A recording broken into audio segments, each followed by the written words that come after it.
pensado lo que Dios espera de ti como cristiano o como cristiana?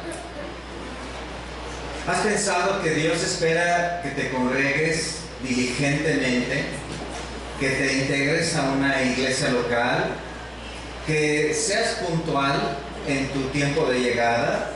¿Has pensado que Dios espera de ti que te involucres en el servicio a Él, en algún ministerio, que te discipules? ¿Has pensado en que Dios espera que seas un hombre o una mujer de oración, que ores en lo personal y junto con otros? Incluso, hermano varón, ¿has pensado que Dios espera de ti que seas un ejemplo en tu familia, que guíes a tu esposa, que la ames como Cristo ama a la iglesia y que dirijas a tu esposa y a tus hijos con amor y sabiduría? ¿Has pensado, hermana, que Dios espera de ti que te sujetes a tu marido? ¿Has pensado que Dios espera que des prioridad a tu casa, a tus hijos? ¿Has pensado que Dios espera de ti una vida de devoción, de oración, de servicio? Incluso joven, ¿has pensado que Dios espera de ti que le conozcas, que le sirvas, que aproveches tus años de fuerza en esa relación con nuestro Dios de manera que te involucres en su obra? ¿Has pensado que Dios no está de acuerdo en esa relación incorrecta que tienes? ¿Lo has pensado?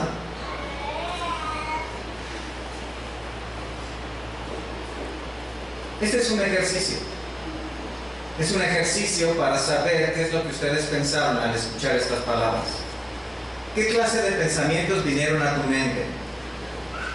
¿Qué es lo que pensaste al escuchar esto que tiene que ver con el tema que vamos a ver hoy?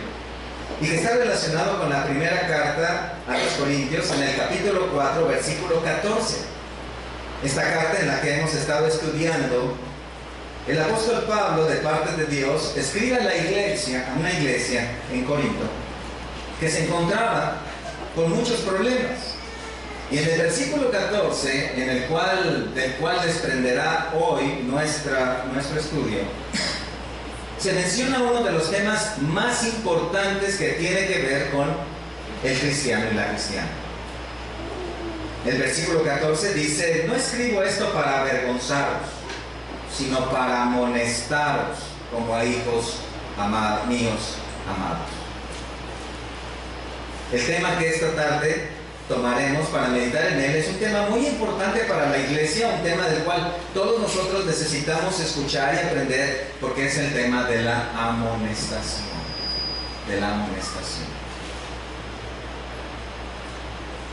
Y en este sermón vamos a ver tres principios fundamentales de la amonestación. Debemos recordar antes de eso que Pablo escribe a la iglesia de Corinto debido a que la iglesia que se había formado unos 4 o 5 años atrás tenía serios problemas.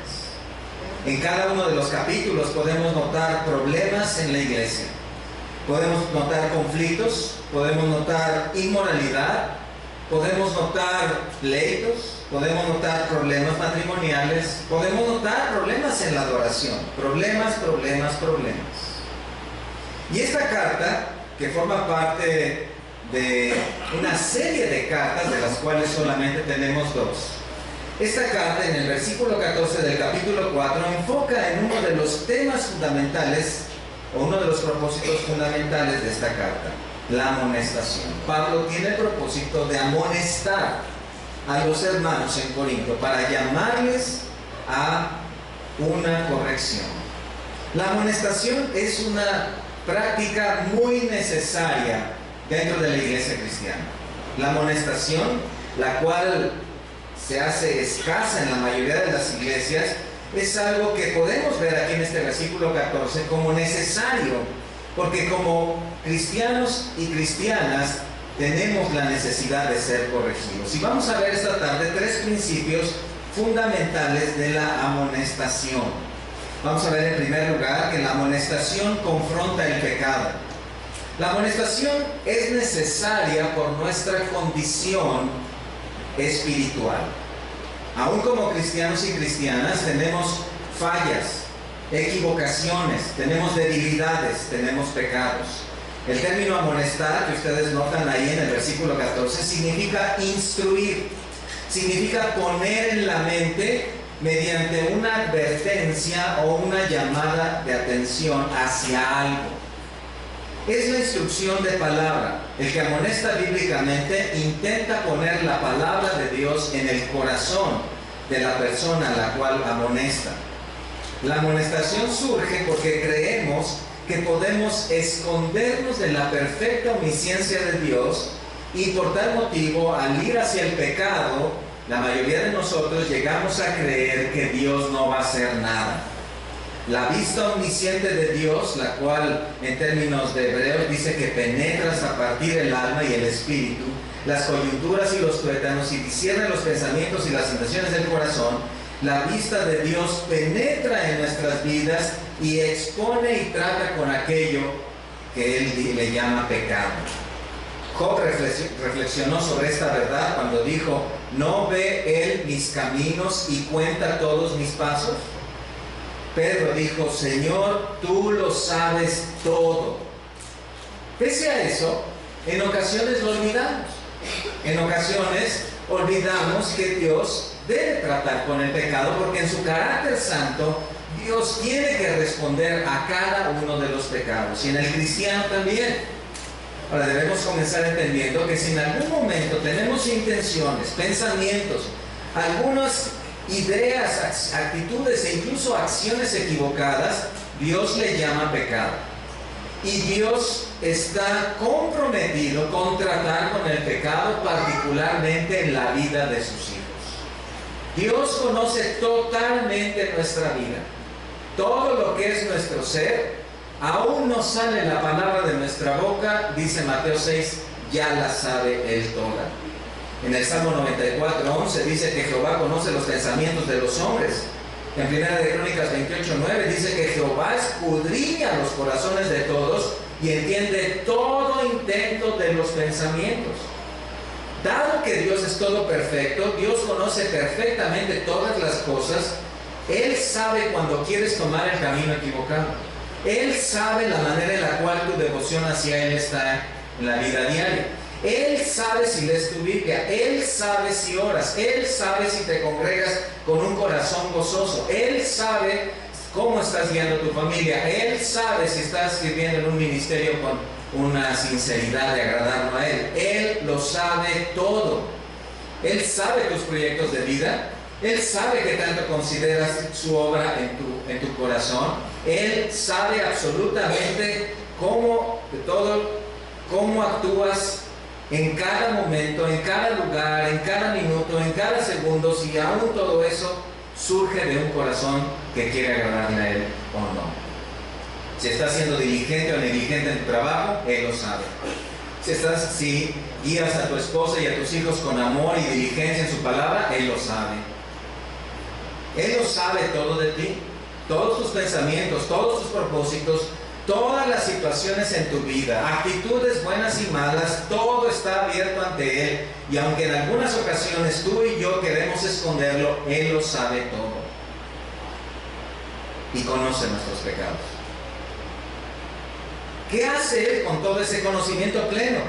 ¿Qué hace Dios ante nuestras caídas espirituales? ¿Qué hace Dios cuando caemos, cuando pecamos, cuando le ofendemos, cuando desobedecemos su palabra? ¿Te condena? ¿Te juzga por toda una eternidad lejos de Él? No.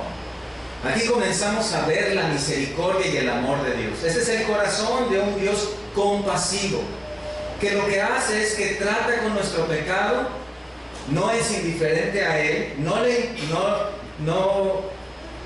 deja las cosas al olvido, nos amonesta. Él está interesado en corregirnos. A esto se debe la amonestación. La amonestación bíblica entonces es la voz de Dios hablando a nuestra vida a través de otros para corregirnos. La amonestación bíblica es la voz de Dios hablando a tu vida acerca de las áreas, de las situaciones, de los pecados en los cuales debes corregir. Entonces la amonestación es en primer lugar una confrontación del pecado, ¿cierto? Para arrepentirse de un pecado, primeramente se tiene que ser consciente de él, y he aquí un misterio. Todos nosotros somos en cierta medida ciegos a algunos de nuestros pecados. Todos nosotros tenemos en cierta medida un tipo de miopía espiritual por la cual podemos ver las cosas tal vez que están cerca en nuestra vida, pero cuando levantamos la vista hacia lo que está más retirado, somos un poco miopes. Además, debemos reconocer esto: el corazón, el que forma nuestro ser, ha sido transformado por el Señor. He aquí las cosas pasadas quedaron atrás. He aquí la nueva criatura. Sin embargo, Jeremías respondería: sí, pero todavía hay un corazón perverso y engañoso.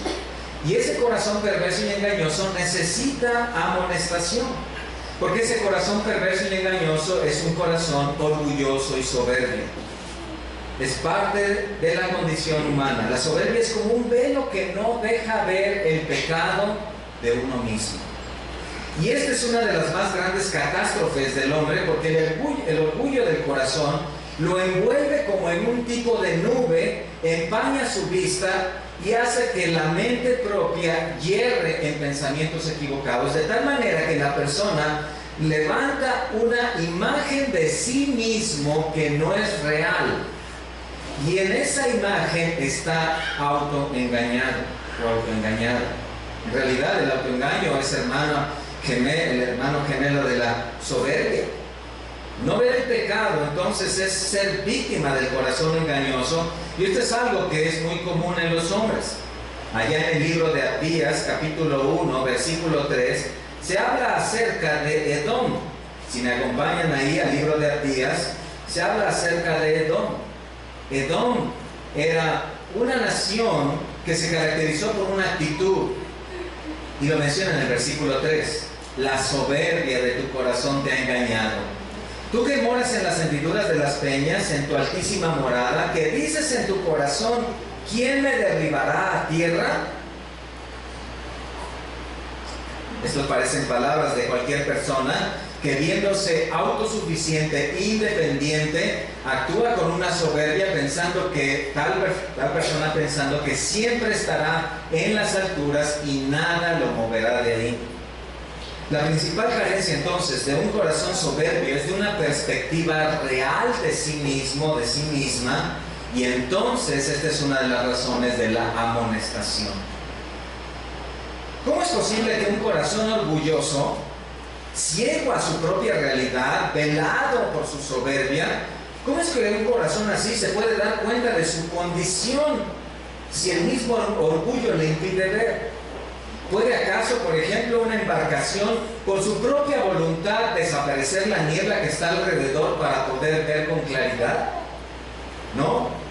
Un barco en medio de la espesa neblina va a requerir de factores externos como el clima y los vientos para que la neblina desaparezca. Es incapaz de encontrar por sí mismo la ruta correcta mientras no haya estos factores.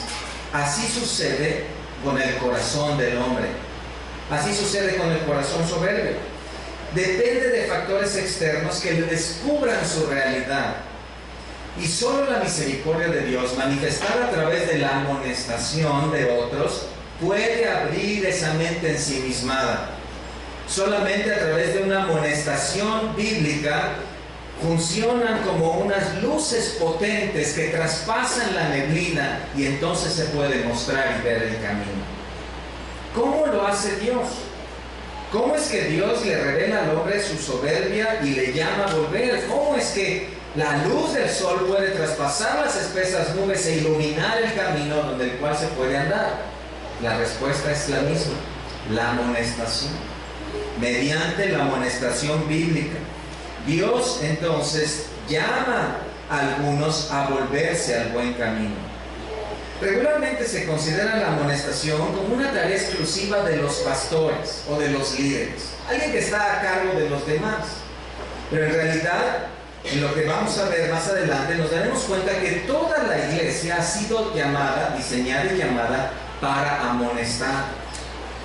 Es verdad que los pastores y líderes tienen una responsabilidad particular en cuidar de las almas y en algún momento esto requiere la amonestación. Sin embargo, cada uno de nosotros, cada uno de los que están sentados aquí como parte de una iglesia local, son llamados a la amonestación.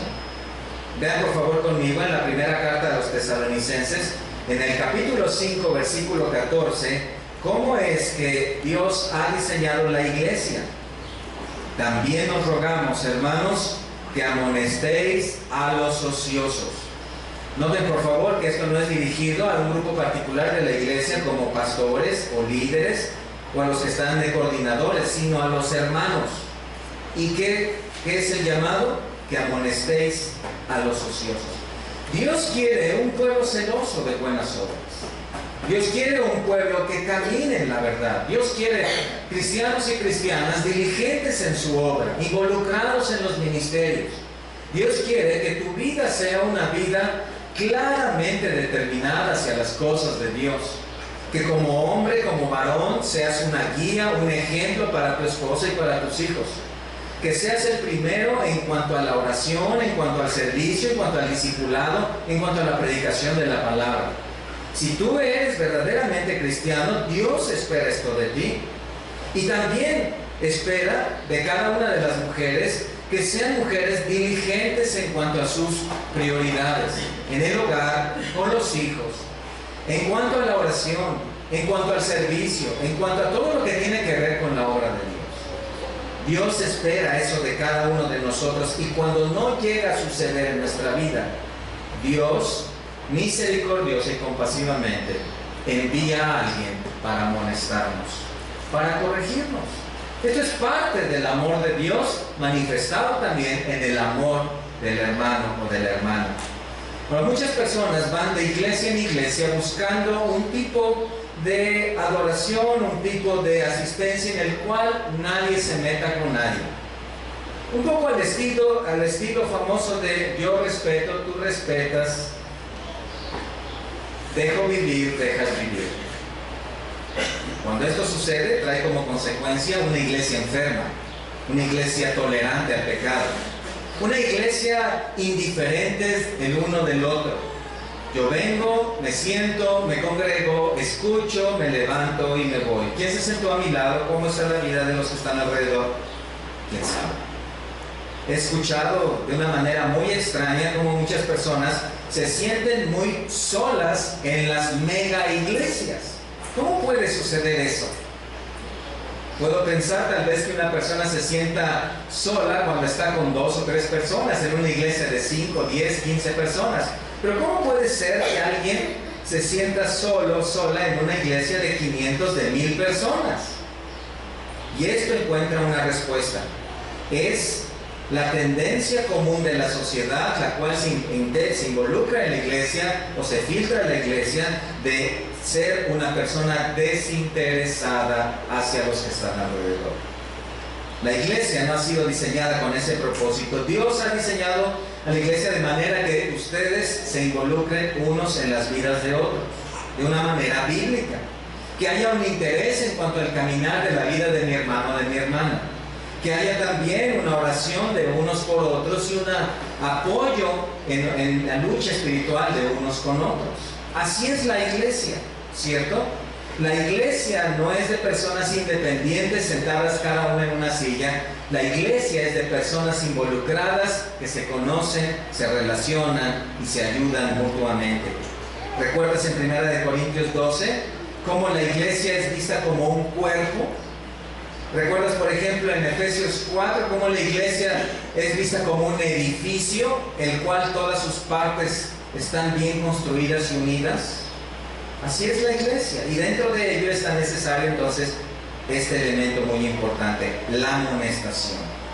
¿Cómo es una amonestación bíblica? Bueno, en pocas palabras, se indica cuál es el pecado, se indica cuál es la falla, y esto requiere revisar la palabra.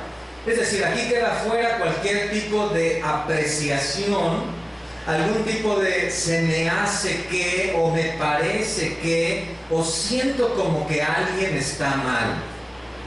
Esto libra de falsas acusaciones o ideas personales. Incluso esto hace que el pecado, la persona que amonesta pueda ver con claridad el pecado si es que lo hay.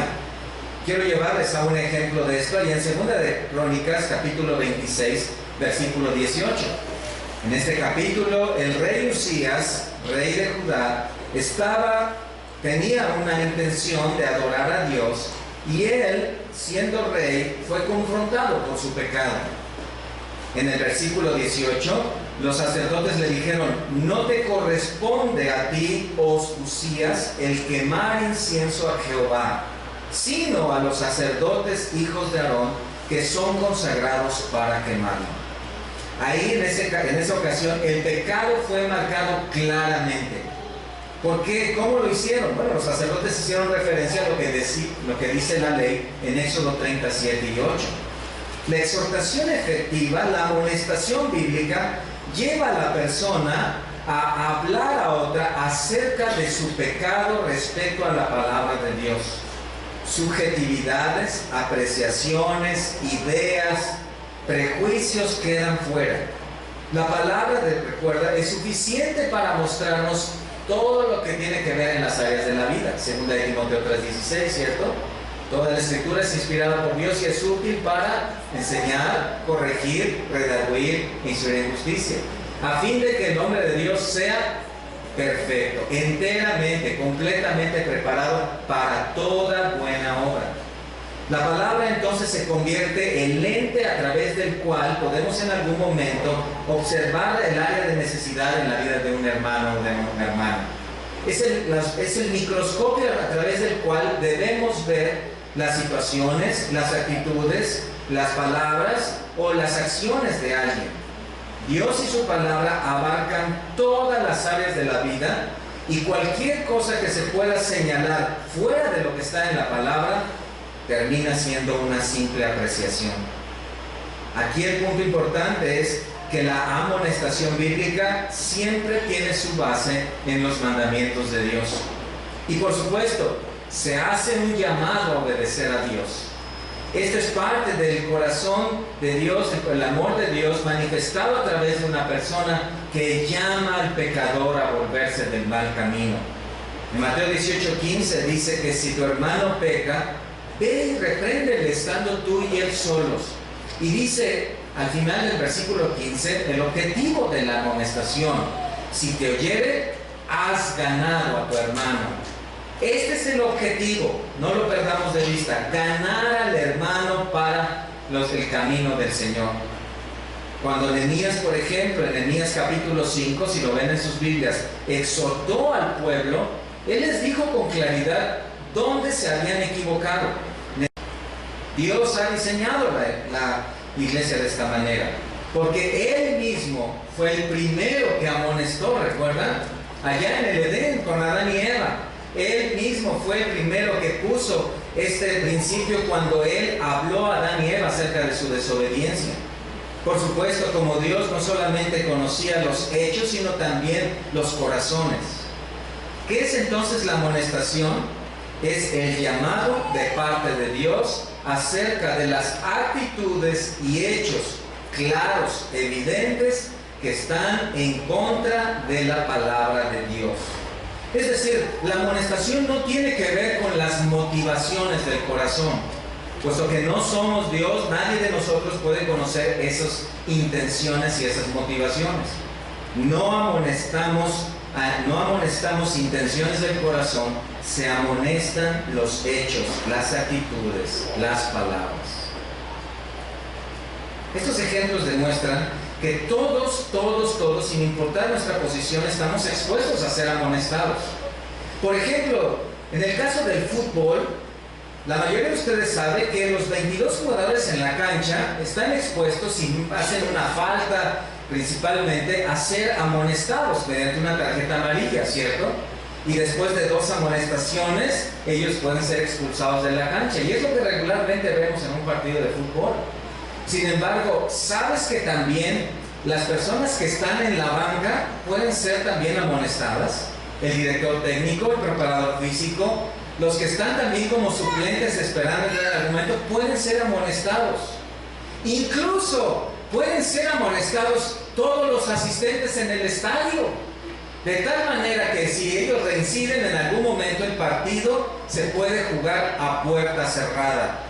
¿Por qué? Porque el público fue amonestado, el estadio fue vetado.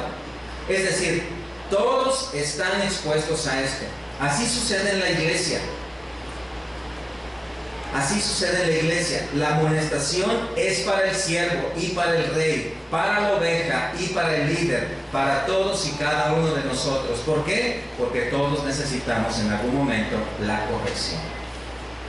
Veamos en segundo lugar un tema relacionado con esto, un principio relacionado con este tema. En segundo lugar, veamos la respuesta incorrecta a la amonestación. Ser amonestado no es nada fácil, ¿cierto? Ser amonestado no es nada fácil. Yo vi como al principio de la predicación, en el ejercicio que hicimos, algunos de ustedes se comenzaron a poner cara no muy amigable. Y a lo mejor tal vez si tú en algún momento llegaste tarde y escuchaste que la puntualidad, empezaste tal vez a decir, bueno, ¿qué pasa aquí? ¿Cómo es posible? Ser amonestado no es algo fácil. Sin embargo, escucha esto, debe producir una gratitud en tu corazón. Debe producir una gratitud, debe producir un corazón humilde. No siempre es así, y es muy probable que haya una respuesta incorrecta en la amonestación. ¿En qué consiste la respuesta incorrecta? Un corazón orgulloso no escucha a otros. Un corazón que no escucha la amonestación es un corazón orgulloso porque él es su propio Dios. Y como es su propio Dios, no tiene oído para escuchar la amonestación de otras personas. Por ejemplo, allá en Proverbios capítulo 10, versículo 17, Proverbios 10, 17, si lo ven ahí en sus Biblias, dice ahí, camino a la vida es guardar la instrucción, pero quien desecha la reprensión, ¿qué? Yerra, es decir, se equivoca. En el capítulo 12, versículo 1, ahí mismo en Proverbios, dice, el que ama la instrucción, ama la sabiduría, mas el que aborrece la reprensión es que ignorante. Vean cómo el libro de la sabiduría clasifica a la persona de acuerdo al oído que tenga hacia la amonestación o la reprensión. Y es que el corazón es necio cuando rechaza la amonestación. En muchas ocasiones, Dios se ha valido de hombres y mujeres para llamar la atención a otros, para amonestar a otros, y muchas veces el corazón no escucha. ¿Por qué? Porque es orgulloso. Este fue el problema de Israel. Por ejemplo, allá en Deuteronomio capítulo 12, versículo 28, si ven conmigo en Deuteronomio 12, 28, a través del pastor Moisés, Dios amonestó al pueblo. En Deuteronomio 12, 28 dice la palabra, guarda y escucha todas estas palabras que yo te mando, para que haciendo lo bueno y lo recto ante los ojos de Jehová tu Dios, te vaya bien a ti y a tus hijos después de ti para siempre. Sin embargo, sabemos la historia. ¿Por qué no escuchó Israel? Porque tenía un corazón orgulloso. ¿Cómo se manifiesta ese orgullo? Hay una manera muy clara que quiero ilustrarla a través de 1 Samuel 15. Allá en 1 Samuel 15, Samuel confrontó a Saúl por su desobediencia a Dios. Dios le mandó que fuera y destruyera a los amalecitas. Esto tenía que ver con una promesa de cientos de años atrás, porque los amalecitas le habían cerrado el paso al pueblo de Israel en su camino a Canaán. Sin embargo, en 1 Samuel 15, versículos 26 y 27, 1 Samuel 15, versículos 26 y 27, vemos cuál fue la respuesta ahí, vemos que la respuesta de Saúl fue de desobediencia. Y en el versículo 26, Samuel le dijo, no volveré contigo porque desechaste la palabra de Jehová, y Jehová te ha desechado para que no seas rey sobre Israel. Ustedes recuerdan que la respuesta de Saúl fue incorrecta porque él se obstinó en demostrar que había obedecido a Dios cuando no era verdad. Entonces en el versículo 27 vemos ahí la manifestación más clara de un corazón orgulloso. Y volviéndose Samuel para irse, él se asió de la punta de su manto y este se rasgó. ¿De qué estamos hablando? ¿Cuál es la respuesta incorrecta más común hacia la amonestación? La ira, el enojo. Dice Proverbios 14, 17, el que fácilmente se enoja hará locuras. La ira es la respuesta más común en un corazón que no acepta la amonestación. El enojo es parte del orgullo. El orgullo mira por sus propios intereses. El orgullo, además de que, como en el caso de Caín, cambia el rostro, da rienda suelta a una agresión y me la mandaste, ahí te va doble y ahí te va recargada.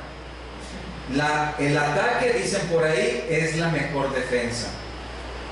Sin embargo, de acuerdo a la palabra, esto muestra un corazón orgulloso. En Proverbios 21:4, si ven por favor ahí en el libro de la sabiduría, en Proverbios 21:4, nos muestra o nos habla de qué peligroso es esta clase de corazón. Altivez de ojos y orgullo de corazón y pensamiento de impíos, ¿qué dice? Son pecado. Entonces, un corazón orgulloso que no escucha la amonestación, que no escucha el consejo, añade pecado a pecado. El hombre sabio acepta la amonestación, pero el hombre soberbio, el hombre orgulloso, rechaza la amonestación y ¿qué? Se enoja. Y esto sucede por una razón, porque una persona orgullosa cree que en su vida todo se trata acerca de ellos, su felicidad, su realización, su valor, su perspectiva, su opinión, de tal manera que el orgullo es un enfoque en sí mismo, en el servicio de sí mismo, en la búsqueda de la autorrealización, en la perspectiva de uno mismo, es un deseo de controlar todo y usar todas las cosas para sí mismo. El corazón orgulloso alaba su propia opinión de sí mismo. El corazón orgulloso considera sus propios consejos, sus propias perspectivas. Y cuando se acerca a alguien más para decirle, no estás en lo correcto, en lo que piensas o en lo que haces, en la manera en que te comportas, el corazón orgulloso se levanta como una gran fiera para atacar a quien está diciendo lo contrario de lo que él piensa. Las personas soberbias son como leyendas en sus propias mentes y lo que realmente necesitan es una dosis de realidad, y en ocasiones esa dosis de realidad es enviada por Dios a través de las palabras de otra persona, a través de la boca de alguien cerca de ti.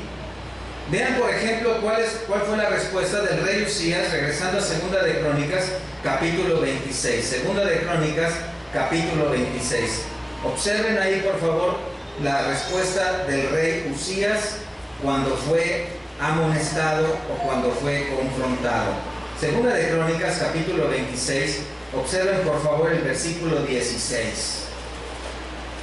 Mas cuando ya era fuerte, su corazón se enalteció para su ruina, porque se rebeló contra Jehová su Dios, entrando en el templo de Jehová para quemar incienso en el altar del incienso. Y entró tras él el sacerdote Azarías, y con él 80 sacerdotes de Jehová, varones valientes. Y se opusieron contra el rey Usías y le dijeron, no te corresponde a ti, Usías, el quemar incienso a Jehová, sino a los sacerdotes, hijos de Aarón, que son consagrados para quemarlo. Sal del santuario porque has prevaricado y no te será para gloria delante de Jehová Dios. Entonces Usías, versículo 19, teniendo en la mano un incensario para ofrecer incienso, se llenó de ira. ¿Ven? Esta es la respuesta común de un corazón orgulloso. Noten, el pecado de Usías fue progresivo. Comenzó en su mente cuando se enalteció a sí mismo y se convirtió en acciones. Él se vio suficiente como rey para ofrecer incienso, aunque la ley había dicho que él no estaba autorizado para eso. La soberbia le hizo tomar las acciones, y cuando fue confrontado y fue amonestado por los sacerdotes, él entonces sacó lo que había en su corazón. Una ira hacia quien le estaba diciendo lo contrario de lo que él pensaba de sí mismo. Era un hombre orgulloso, determinado a hacer su voluntad, y por supuesto esto trajo el juicio de Dios ahí en la segunda parte del versículo 19, cuando dice que en su ira contra los sacerdotes la lepra le brotó en la frente, delante de los sacerdotes, en la casa de Jehová, junto al altar del incienso. Noten entonces qué importante es la amonestación. Ahora, ¿cómo respondió Dios a la soberbia de Usías? ¿Lo mató automáticamente, inmediatamente? ¿Lo fulminó con un rayo que saliera del cielo y acabara con su vida? No. Dios le dio una oportunidad de corregir. En el versículo 17, de alguna manera que no sabemos, entraron tras él el sacerdote Azarías y con él 80 sacerdotes de Jehová y se pusieron contra el rey Usías. Es decir, Dios sacó a flote las intenciones de Usías y de alguna manera les hizo saber a los sacerdotes el plan que él tenía y los envió para que le hablaran acerca de eso. Aquí comenzamos a notar entonces más del carácter de Dios. ¿Lo ven? Dios expone el pecado. Dios lo hace. Dios lo trae. Dios lo hace evidente. Él expone el pecado. Él hace que si en algún momento el pecado es como un gran bloque de hierro, de esos que al aventarlo al mar se van hasta el fondo, Dios hace que ese bloque de hierro de pecado se vuelva como corcho y comience a flotar. Entonces, esto es algo muy importante para la iglesia, ¿se dan cuenta? Es la razón por la cual en 1 Corintios 4:14 el apóstol Pablo está amonestando a los cristianos. Y nosotros debemos saber que eso es parte de la doctrina de una iglesia bíblica, la amonestación. Hace unos momentos acabamos de escuchar cómo acerca de un hermano los pastores han estado hablando con él para amonestarle, para llamarle a la corrección. Esto tiene que ver con la vida cristiana. Tal vez en este momento tú estás pensando, bueno, esto no es algo tan fácil. Es verdad. Incluso si en algún momento tú has sido llamado por Dios para amonestar a alguien, tal vez la pregunta que surgió en tu mente es, ¿y yo por qué? ¿Y yo por qué? ¿Cierto? Bueno, debes escuchar esto. Dios providencialmente te ha dejado ver esa situación para saber tú, no Dios, cómo vas a responder a la situación de tu prójimo. ¿Qué vas a hacer respecto a la necesidad de tu hermano o tu hermana acerca de corregir el camino en cierta área? ¿Vas a ser indiferente? ¿Vas a hacer como que no viste? ¿Vas a hacerte de la vista gorda? ¿O realmente te va a interesar tu hermano o tu hermana de tal manera que vas a orar por él, 1 Juan 5, y en algún momento vas a hablar con él? Recuerden lo que dice la palabra: el que haga volver al pecador de su camino, salva del infierno un alma y cubre multitud de pecados, ¿cierto? En 1 Samuel 2, cuando Elí supo que sus hijos tenían vidas de pecado, Elí solamente les dijo, no es bueno lo que hacen. Y ellos no hicieron caso, siguieron con esa clase de vida. Elí rehusó confrontarlos firmemente con su pecado, lo cual requería incluso por la ley que salieran del servicio, porque ellos también eran sacerdotes. Y entonces Dios envió un profeta desconocido para amonestar a Elí. Si me acompañan por favor allá, primer libro de Samuel, capítulo 2, en el versículo 29 podemos ver un resumen de lo que Dios le dice a Elí, cuando le dice en pocas palabras: has honrado a tus hijos más que a mí. Y esto es muy importante, porque en ocasiones no querrás hacerlo porque tal persona es muy especial.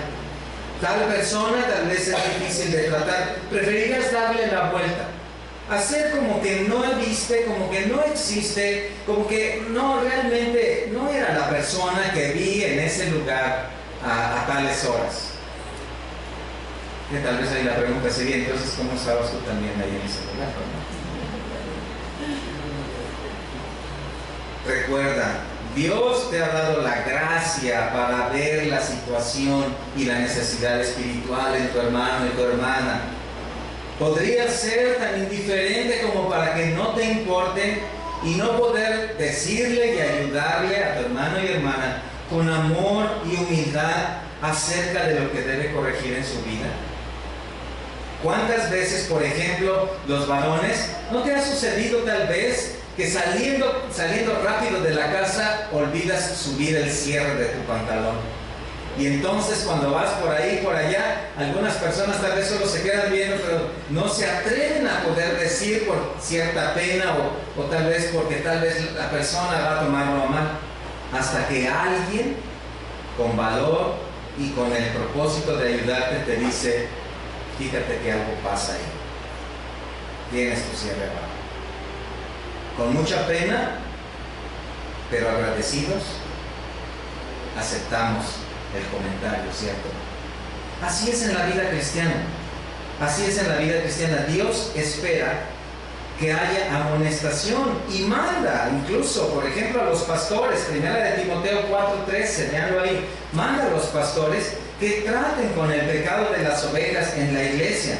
En primera de Timoteo, capítulo 4, versículo 13. Vean lo que le dice el apóstol Pablo al pastor Timoteo cuando él se encontraba ministrando o pastoreando en Éfeso. Entre tanto que voy, ocúpate en la lectura, la exhortación y la enseñanza. ¿Ven eso? Es parte del ministerio pastoral.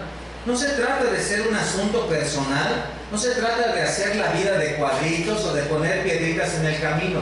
Se trata de ayudar a corregir.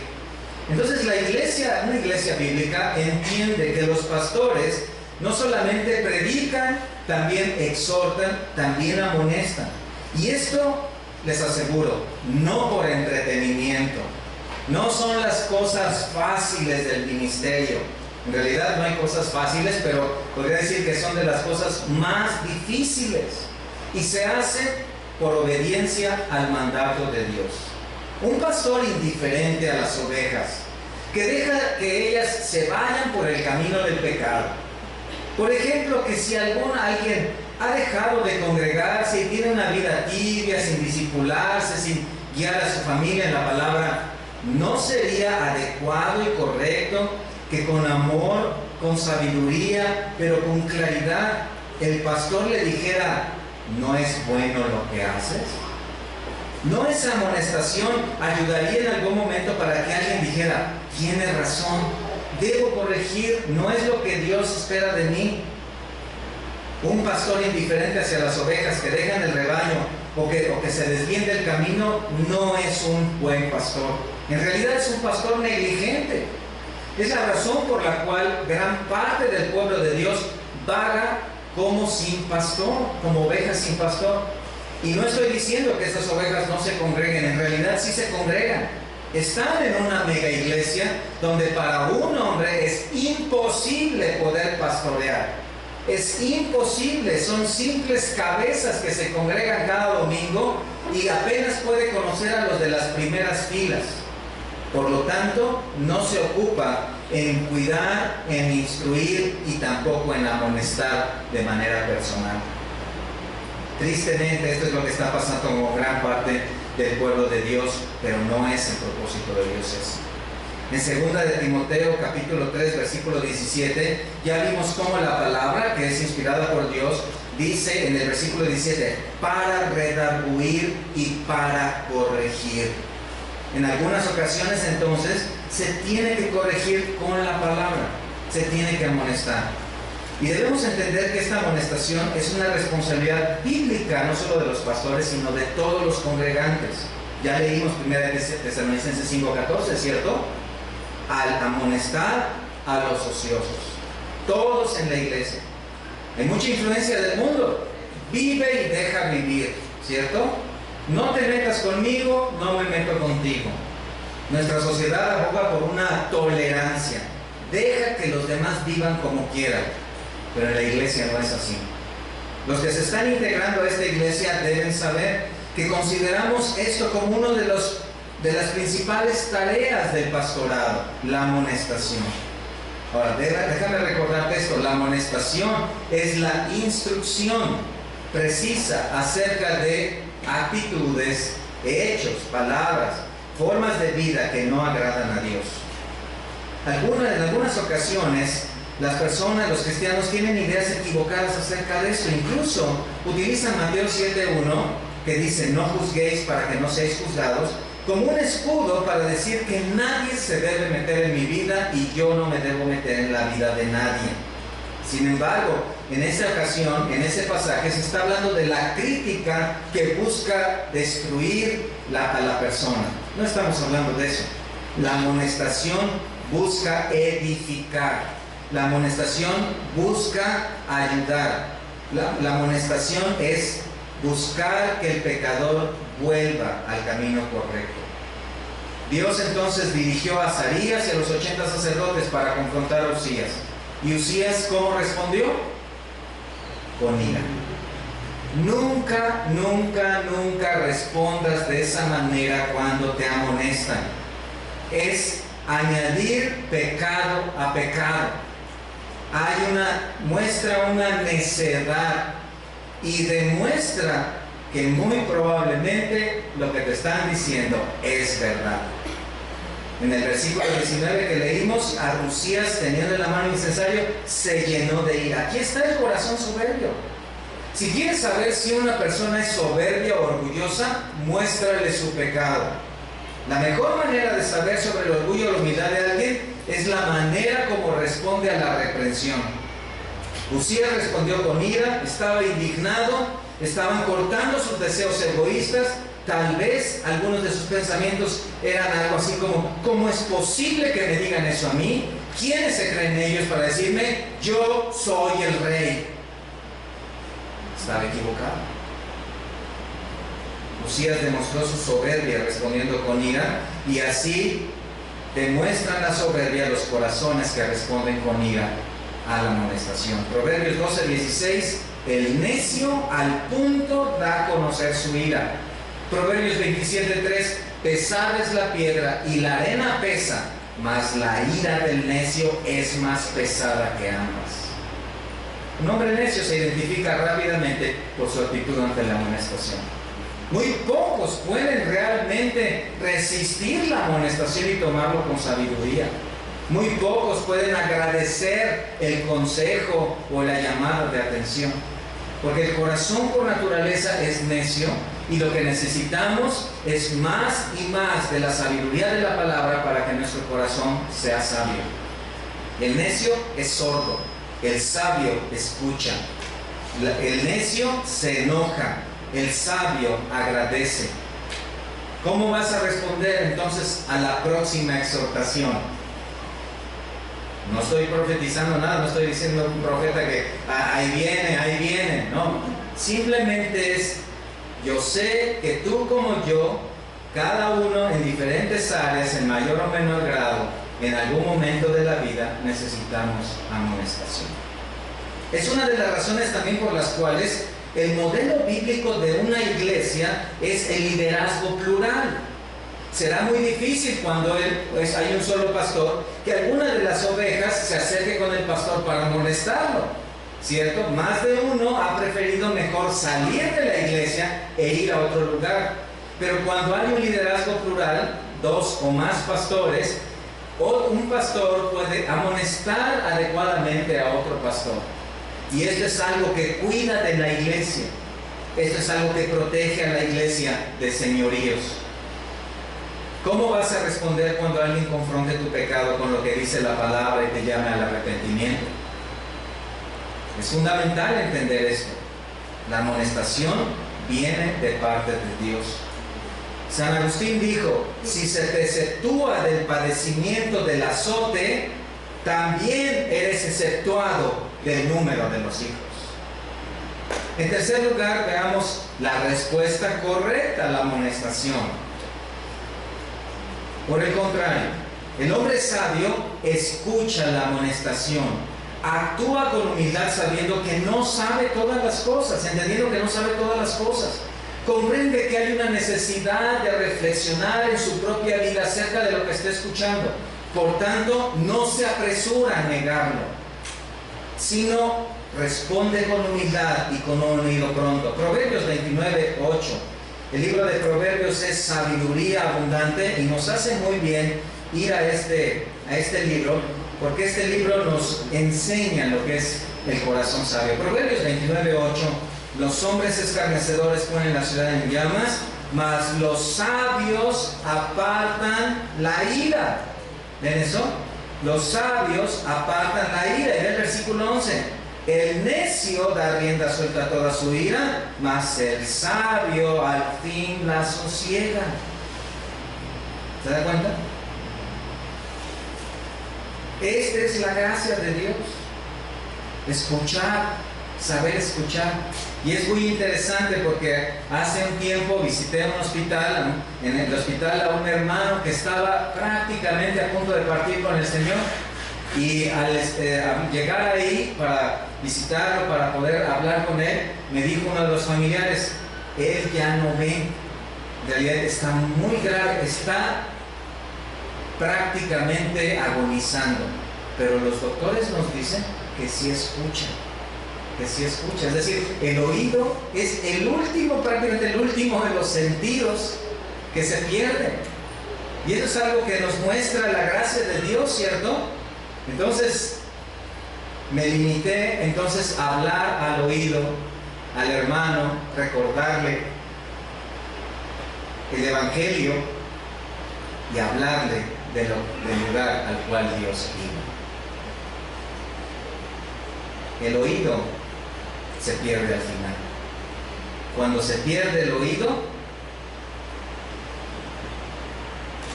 todo está perdido. La gracia está en todas partes.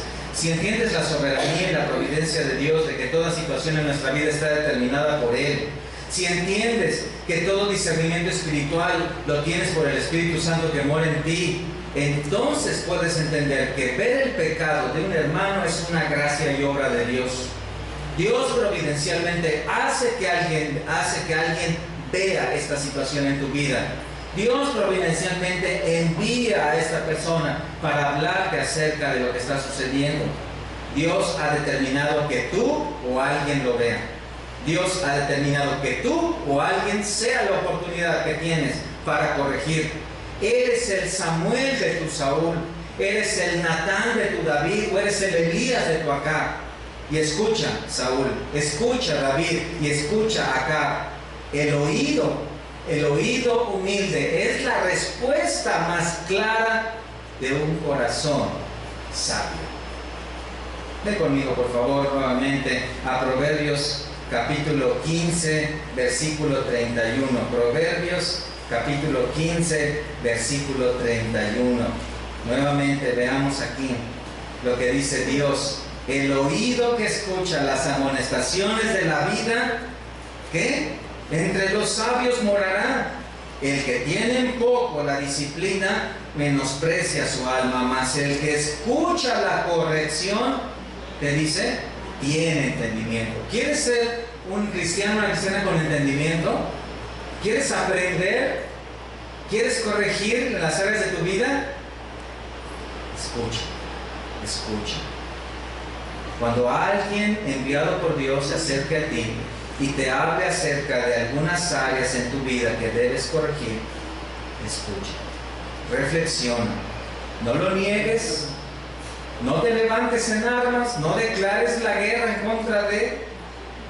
Escucha, reflexiona, tómalo, llévalo a tu recámara, óralo, piénsalo, mastícalo y tenlo ahí hasta que Dios te dé a través de su palabra y a través de su espíritu una claridad de lo que acabas de escuchar. El que escucha la amonestación empieza a disipar las tinieblas de su corazón y empieza a ver la luz. Esta es la respuesta correcta. Y esto es ilustrado preciosamente en la amonestación de Natán hacia David. ¿Recuerdan? Cuando él fue con David y le contó acerca de la historia de aquel hombre que cómo se había aprovechado y le dijo, ese hombre eres tú. La respuesta de David inmediata fue, es verdad, pequé contra Jehová. ¿Esto evitó las consecuencias de su pecado? No, esto evitó su muerte. Natán le dijo, Dios ha perdonado tu pecado, no morirás. Y esta es la gracia de Dios. También sucedió en la vida de Pedro. El apóstol Pablo le dijo, ¿cómo es que tú, siendo judío, entonces actúas con hipocresía hacia los gentiles? ¿Cómo es que haces eso? Pedro dejó la hipocresía y fue entonces corregido por otro hermano. Esta es la gracia de Dios. Pero todo esto finalmente es solamente una sombra de esa gracia que podemos notar en nuestro Señor Jesús. allá en Juan capítulo 21.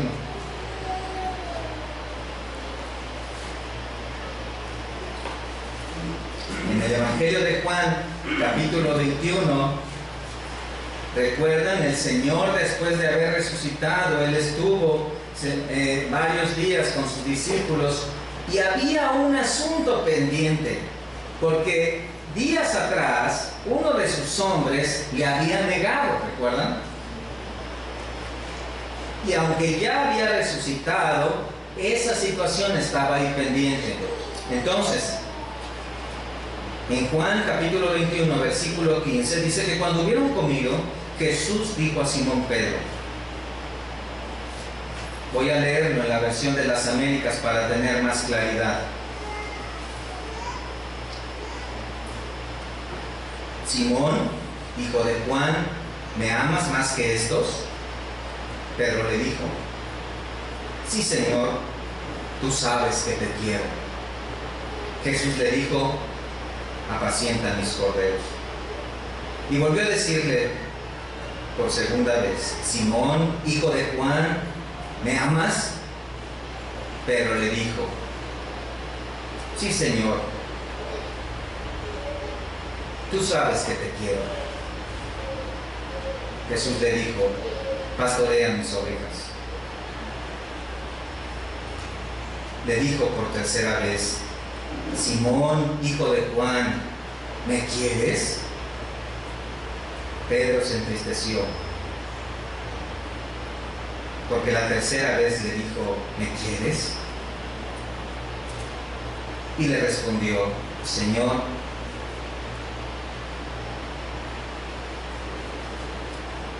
tú lo sabes todo. Tú sabes que te quiero. Jesús le dijo, apacienta mis ovejas. Porque el Señor le encargó a este hombre, Pedro, que pastoreara, que apacentara sus ovejas. Si este hombre no lo amaba, ¿sabes? Porque el Señor estuvo dispuesto a darle a un hombre como Pedro, que no lo amaba con todo su corazón, porque estuvo dispuesto a poner en sus manos el pastoreo de sus ovejas.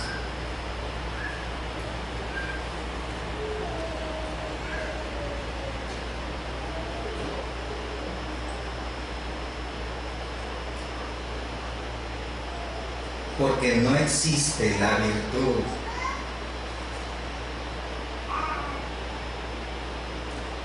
de no equivocarse, no existe, de no pecar,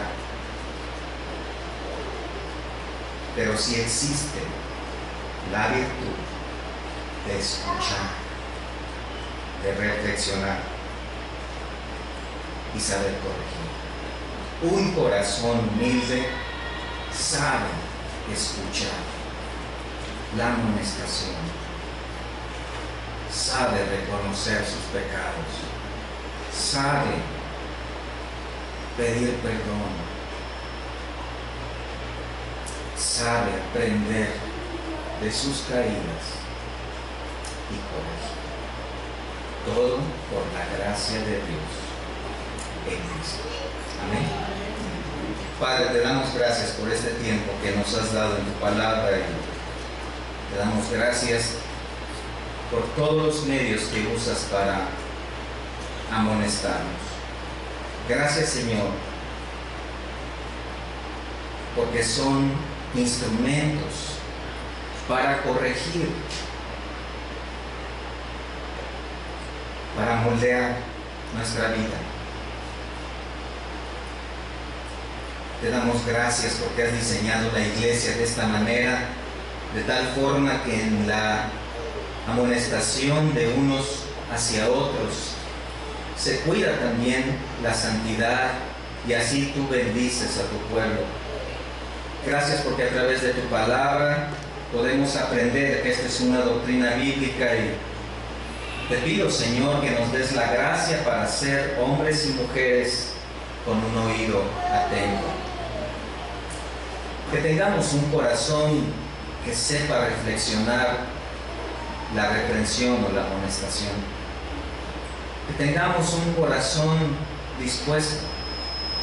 Señor, tú conoces a cada uno de nosotros y sabes cuán difícil es tener esa clase de corazón humilde. Pero te damos gracias porque a través de tu palabra nos muestras que esa es tu voluntad. Y te pido, Señor, porque a cada uno de mis hermanos y hermanas que estamos aquí, nos des esa capacidad de saber escuchar. Y te pido también, Señor, que si hay alguien aquí que se da cuenta de que toda su vida la ha vivido de acuerdo a su propia idea, sin considerarte, Señor, que a través de tu Espíritu le muestres ese pecado y le hagas ver su necesidad de arrepentimiento y de su necesidad de perdón, ya que tu Hijo en la cruz dio su vida para pagar por esos pecados. Te damos gracias porque es en Él en quien encontramos la gracia y el amor manifestado, para que todo aquel que en Él cree no se pierda, sino tenga vida eterna. Te alabamos por esto. Padre, te damos gracias por este tiempo que nos has dado como iglesia, este tiempo de adoración, de alabanza, este tiempo en el que hemos podido estar juntos. Te pedimos que bendigas y fortalezcas a cada familia en el resto de la semana y que también bendigas a nuestras visitas y que les des en su corazón la convicción de acuerdo a tu palabra de lo que deben hacer. Te damos gracias por este tiempo juntos en el nombre de tu Hijo Jesucristo. Amén.